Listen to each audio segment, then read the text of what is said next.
Hello दोस्तों, स्वागत है आपका इस वीडियो में कंप्यूटर इंफॉर्मेशन टेक्नोलॉजी। और इसमें हमने स्टार्ट किया 11 का first chapter basics of IT. तो पिछले वीडियो में हमने देखा था डाटा और इन्फॉर्मेशन के बारे में जाना था। इस वीडियो में हम कंप्यूटर सिस्टम के बारे में जानेंगे। तो चलिए शुरू करते हैं आज का इस वीडियो। तो फर्स्ट वीडियो हमने बनाया था डेफिनेशन ऑफ आईटी पे। अगर आपने नहीं देखा है तो जाकर देख लीजिए।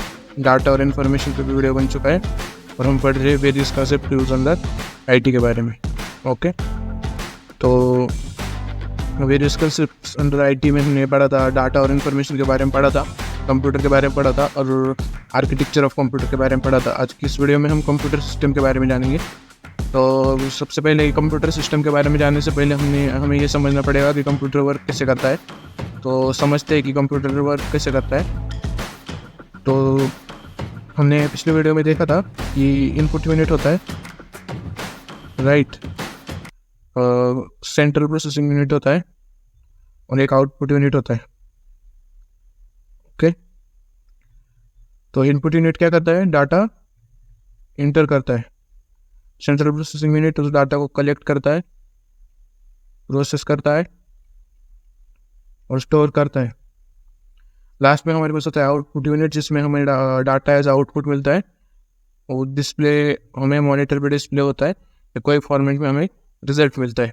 ये चीज़ें हमने पिछले वीडियो में देखी थी। तो इस वीडियो में हम ये चीज़ डिटेल में जानेंगे।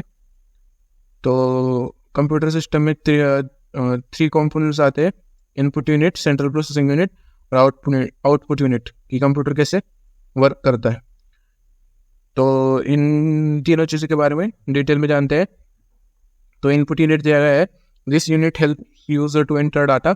मैंने पहले बताया था डाटा इंटर करने के लिए हम इनपुट यूनिट का इस्तेमाल करते हैं। डाटा कुछ भी हो सकता है, नंबर्स, वर्ड्स, एक्शंस। ये हमने डाटा और इन्फॉर्मेशन वीडियो में जाना था कि डाटा कुछ भी हो सकता है, ऑडियो फॉर्मेट में हो सकता है, वीडियो फॉर्मेट में हो सकता है, कोई एक्शन हो सकती है। ओके, तो डाटा इंटर करने के लिए जो डिवाइसेस का इस्तेमाल होता है उन्हें हम इनपुट यूनिट कहते हैं।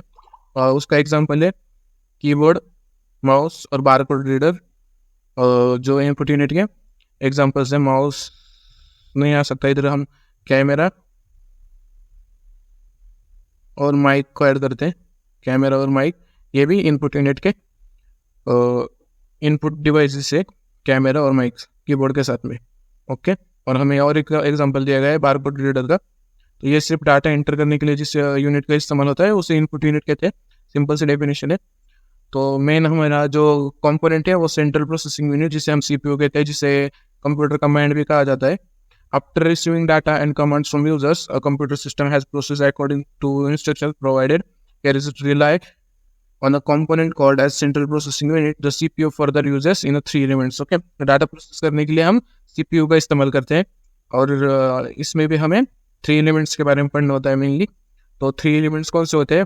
फर्स्ट एलिमेंट जो है वो है arithmetic and logic unit, second जो है वो कंट्रोल यूनिट और थर्ड है मेमोरी यूनिट। तो अरिथमेटिक एंड लॉजिक यूनिट में हम सिंपली ऑपरेशंस परफॉर्म करते हैं। ऑपरेशन परफॉर्म हम नहीं करते, ऑपरेशन परफॉर्म होते हैं अरिथमेटिक और लॉजिक यूनिट में, जो कि सीपीयू का एक एलिमेंट है। कंट्रोल यूनिट में क्या होता है कि डाटा कलेक्ट और प्रोसेस होता है, और मेमोरी यूनिट में डाटा स्टोर होता है। ये तीन चीज़ याद रखो कि जो अरिथमेटिक एंड लॉजिक यूनिट में ऑपरेशंस परफॉर्म होते हैं, सभी तरीके कैलकुलेशन होगा, सर कैलकुलेशन ऑपरेशन हो गए या तो लॉजिकल फंक्शंस हो गए, वो सब अरिथमेटिक एंड लॉजिक यूनिट में परफॉर्म होते हैं। कंट्रोल यूनिट में डाटा कलेक्ट और प्रोसेस होता है और मेमोरी यूनिट में डाटा स्टोर होता है। इसे हम मेमोरी यूनिट कहते हैं, जिसमें डाटा स्टोर होता है। ओके, ये पढ़ लेना, यही बताया गया है बुक में भी कि ऑपरेशन जो अरिथमेटिक और लॉजिक यूनिट में परफॉर्म होते हैं, डाटा कलेक्ट और प्रोसेस कंट्रोल यूनिट में होता है और मेमोरी यूनिट में डाटा स्टोर होता है। ओके, और लास्ट जो होता है वो होता है हमारे पास आउटपुट यूनिट, जिसमें हमें डाटा क्या होता है एज अ रिजल्ट मिलता है। जैसे कि हमें मॉनिटर पे डिस्प्ले होता है, स्क्रीन पे जो अदर स्क्रीन होगी, टीवी की स्क्रीन होगी, उस पर भी आउटपुट मिलता है और उसे मॉनिटर बोल सकते हैं। और लैपटॉप की स्क्रीन भी तो क्या होती है, आउटपुट यूनिट ही होती है। प्रिंटर्स भी आउटपुट यूनिट होता है, जो हमने कोई कमांड इनपुट की होती है उसे वही हमें प्रिंट के इसमें मिलती है। और ऑडियो जो हमने इनपुट किया होता है उस स्पीकर से हमें आउटपुट एज रिजल्ट सुनने मिलता है। ओके, तो क्या पढ़ा हमने कि जो देखते हैं इनपुट यूनिट है, इनपुट यूनिट है, और दूसरा सेंट्रल प्रोसेसिंग यूनिट है, और थर्ड है आउटपुट यूनिट। ओके, इनके तीनों के फंक्शंस है। ओके, तीनों के डिफरेंट फंक्शंस है। ये क्या करता है? डाटा इंटर करता है, डाटा इंटर करता है। सीपीयू क्या करता है? डाटा को कलेक्ट करता है, प्रोसेस करता है, और क्या करता है? स्टोर करता है। और आउटपुट यूनिट क्या करता है? डिस्प्ले करता है, या बोल सकते हो हमें एज ए रिजल्ट देता है। आउटपुट का सिमिलर वर्ड ही क्या है? रिजल्ट। क्या देता है हमें?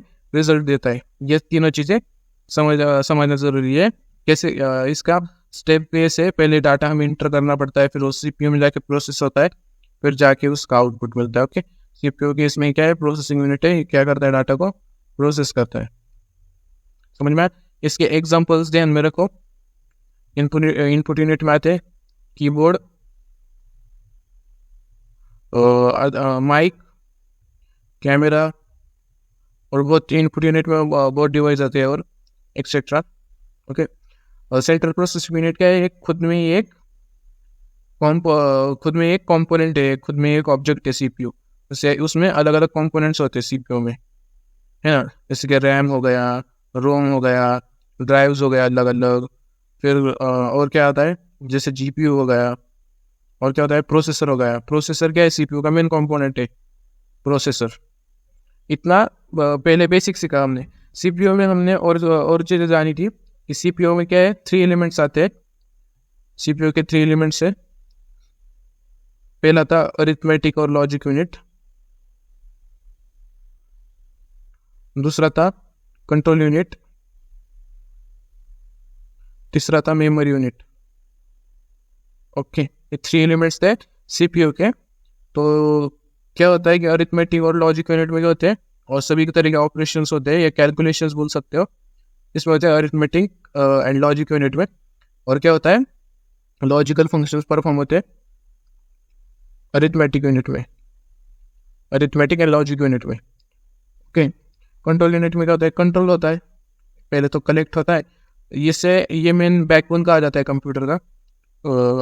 कंट्रोल यूनिट को कंप्यूटर का बैकबोन कहा जाता है, जिस सीपीयू को हम क्या कहते हैं? दिमाग कहते हैं कंप्यूटर का। इसे बैकबोन कहा जाता है क्योंकि इसमें डाटा क्या होता है? कलेक्ट होता है, डाटा प्रोसेस होता है, जो कि मेन चीज़ है सीपीयू का वर्किंग में, क्या? प्रोसेसिंग। इसलिए इसे कंप्यूटर का बैकबोन कहा जाता है कि कंट्रोल यूनिट में डाटा क्या होता है? कलेक्ट और प्रोसेस होता है। मेमोरी यूनिट में सिंपली क्या होता है? डाटा स्टोर होता है।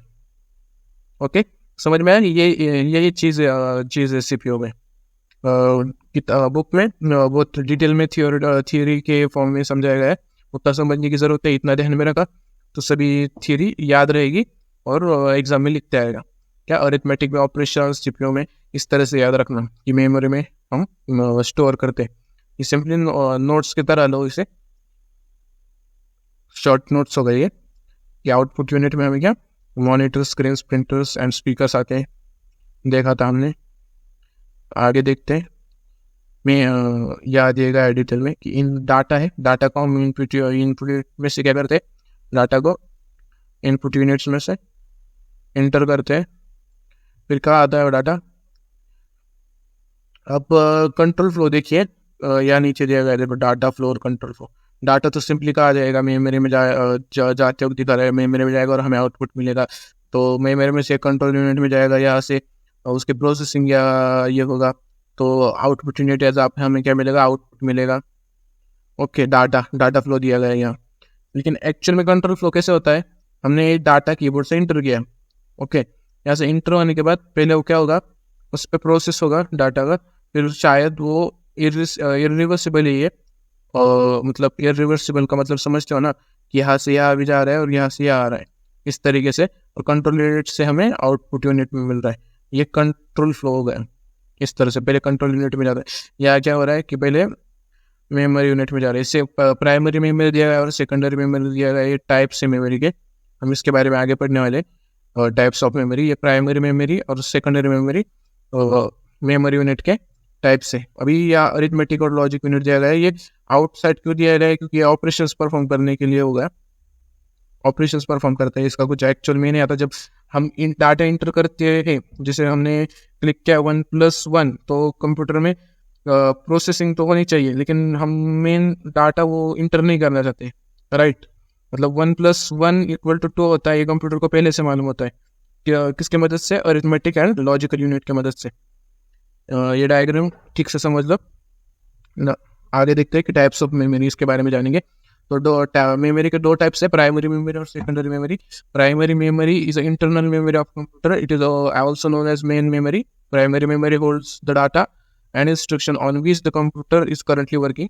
और सेकेंडरी मेमोरी, और ये जो एक्सटर्नल मेमोरी होती है, जो कि huge amount of data store करने के लिए होती है, secondary memory. Primary memory 2 types है, रैम और रोम। रैम के बारे में आपने पहले जाना होगा, रोम के बारे में जाना होगा, जिसने नहीं जाना उससे बता देते हैं।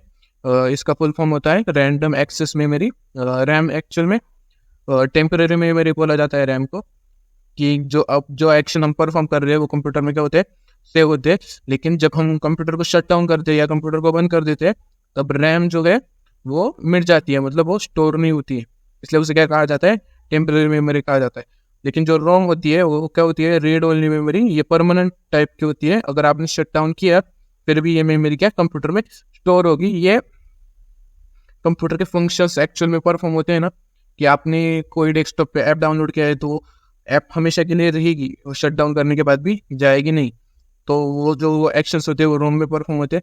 और रैम में अगर आपने कोई एक्शन परफॉर्म किया है उस ऐप के अंदर और आप उसे सेव नहीं करना चाहते, और वो एक्शन एज ए एक्शन रहेगा, वो आपके परमानेंट मेमोरी में स्टोर नहीं होगा रैम में, जो इसलिए वह रैम का यूज़ होता है और रोम का यूज़ परमानेंट टाइप की मेमोरी स्टोर करने के लिए होता है। और दूसरा होगा सेकेंडरी मेमोरी, जो जिसे एक्सटर्नल मेमोरी कहा जाता है। एक्चुअल में एक्सटर्नल मेमोरी क्यों कहा जाता है, क्योंकि इसमें हम बड़े बड़े फाइल्स स्टोर करते हैं, जैसे पेन ड्राइव होगा, इसमें स्टोर करते हैं, फ्लैश मेमोरी में स्टोर करते हैं, ऑप्टिकल डिस्क हो गई, SSD हो गई, ये क्या एक्सटर्नल मेमोरी है। Okay, it use to store huge amount of data. Okay, तो मेन पॉइंट्स जान लेते हैं इसमें टाइप्स ऑफ मेमोरी में। क्या है कि मेमोरी, पहले हमने देखा कि मेमोरी है, मेमोरी यूनिट है, राइट। मेमोरी है, इसमें क्या है, 2 टाइप्स की मेमोरी होती है, कि प्राइमरी और दूसरी है सेकेंडरी। ओके, फर्स्ट प्राइमरी, दूसरी सेकेंडरी। ये क्या है, इसे इंटरनल मेमोरी में कहते हैं और इसे एक्सटर्नल मेमोरी कहते हैं। प्राइमरी मेमोरी में 2 टाइप्स आते हैं, रैम और रोम।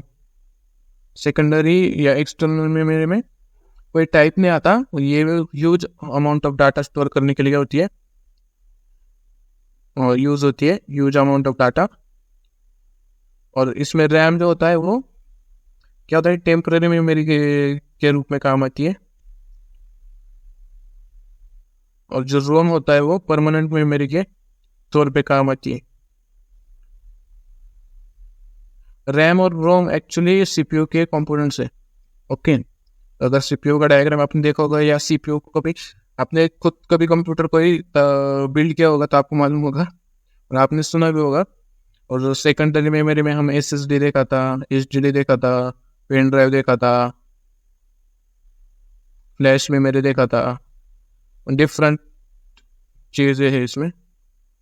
और रैम और रोम ये एक objects, they are objects like SSD, HDD are the objects and they are also object, but ये टाइप भी है खुद में, रैम और नो एज नेम। रैम मतलब रैंडम एक्सेस मेमोरी, और रोम का फुल फॉर्म क्या था, read only memory, random access memory and read only memory. Okay.